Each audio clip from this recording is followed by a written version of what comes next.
I fought a few of them, but they weren't too bad. They usually burn a section or two. Well, they blamed some of the fires on tourists who went through on what's now I-90. It was 16, and it wasn't. I guess it wasn't even interstate. Tell about your dad. Well, my dad saw this prairie fire coming, and he plowed with his plow. He plowed around all of our farm buildings with the tractor and the plow.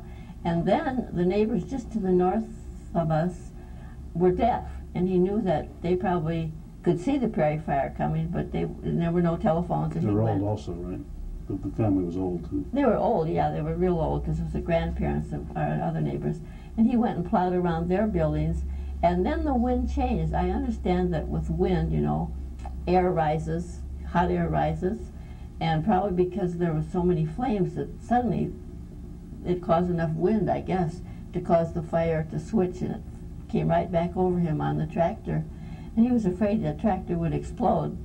There was a gasoline in tractors. So he ran back through the fire so he could be where it had already burned down.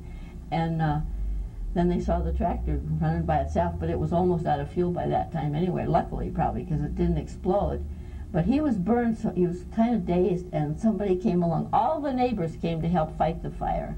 They saw it coming. They saw the fire, the flames, and you could see so far out in that country. And I can remember them coming with barrels of water. They'd haul in barrels, and they were fighting it with gunny sacks. And Mrs. Rankin, our neighbor, wrapped the denim pants off her oldest son, and probably had shorts on, and she took it, dipped it in the water, and started fighting it too.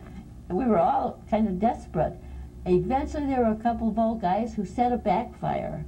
And what the backfire is, it's a little fire, and it burns the part, let's see, it burns the land up to the part that is burnt somehow, so that there's no more place to get ahead for and burn the few fires. Sometimes it wouldn't go across the road because the road would have no grass on it to burn, but that maybe is what they did in a way. They finally got it out.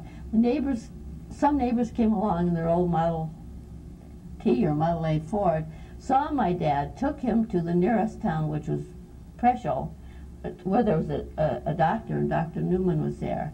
And what they did in those days when you were burnt was swaddled you with Vaseline and bandages. And my dad's, he wore blue denim shirts and blue denim, I guess, overalls. Anyway, he was burnt here on his arms from the hands up to here. And then he had leggings from World War I. He had leggings on his legs, so he wasn't burnt except his face and his arms. And I can remember him all swathed in that stuff, and he couldn't do the chores because his hands swelled so much, were swelled from the burn and the scabs. And the neighbors came in and did his chores for him, and then one of the neighbors would come in and tell him jokes to make him laugh. Well, he couldn't laugh because this stuff was hard. And he tried to laugh, and he tried not to laugh because it hurt to laugh. And the neighbor would do that. So that nice, kind neighbor who did his chores would also tell him all these jokes. Never forget that. It must have taken several months before he could. I'm not sure how long, but it took a long time to get the bandages off. And when it came off, it smelled terrible because that was all rotting underneath those bandages. And it would just pull the stuff right off. Well, they don't do that today. They know how to handle burns. They don't wrap them in things that'll go off. Well, having so much fun with this kinds of things, how could you bear to leave this to go to college? Couldn't get away fast enough. I was not going to be a farmer, and so when I'm 38, when I graduated from high school, I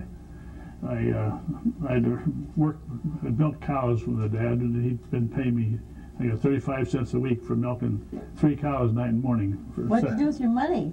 Well, I bought a calf. At the end of the summer, I bought a calf. So by the time I got ready for college, I had 3 cows, and also I took Dad's combine. He took his combine and hired men. I went out and custom cut some wheat that fall in '38, and got a little money ahead. So and with the support of the folks, I went out and started at South Dakota State University. Now it was South Dakota State then in Brookings, South Dakota. And so we had, as I say, we had electricity and lived in the town, and it was pretty nice living compared to farm living. And didn't know what I was going. I knew I wanted some science course, didn't know which one, but I had got a first test in chemistry. I got tied for the top grade in the class and decided I wanted to be a chemist at that point. And when it was time when Laverne and I graduated from high school, I wanted to go to college, and I graduated at the top of my class, my big class. How many? 11 when we graduated, but we had 17 when we started. And of course, one of the guys in school said, "And how do you think you're going to go to college?" No problem. Well, anyway, my folks paid for my first semester, and my brother sold a pig or something that he had, and that paid for my second semester. And the third semester, they weren't semesters then, they were quarters. And the third one, I got to go out and teach because the war had just started, and all the teachers were like Rosie the Riveter. They wanted to get to the city and make more money. So my aunt's school needed a teacher, and she asked if I would quit college and come. So I did. I finished out the year, and I went to summer school and got my first grade teaching certificate. That's what it took in those days. And I taught 2 more years, saved up my money to go to college. When I was at college, I met Cliff, got married, and he helped with his GI Bill. Well, that was after the war, though. We skipping a few years there, yeah, because you went out and taught 2 or 3 years, didn't you, during the war? Yeah, so were I you, said. Were you 18 when you were teaching? 18? No, I was 19. Remember, I started high school a year late. Okay. Well, I was stayed in school then and managed to keep enough money you had to stay in, and then I joined the National Guard at the end of my freshman year to get $1 a drill, and that was my spending money for this $1 a week. Mad money. Now, when I taught school, I got county average, which was $89 a month for teaching. However, there were not too many kids in the school, and it was easy. I walked 2.5 miles to and from school. My dad taught me how to bank a fire. So on Sunday night, he took me over there, and I banked the fire in the big round heating stove. And then in the morning, you tried to get there a little bit early so you could open the door and turn the flue, I guess, and so the room would warm up before the kids came. All the kids walked to school, but not as far as I did. Ate their lunch at school, and then school was out by about 3:30. Walked back home again, and they only charged me $20 a month rent. Room and board, I mean, and my parents took me over there and home on the weekends. So I saved all my money.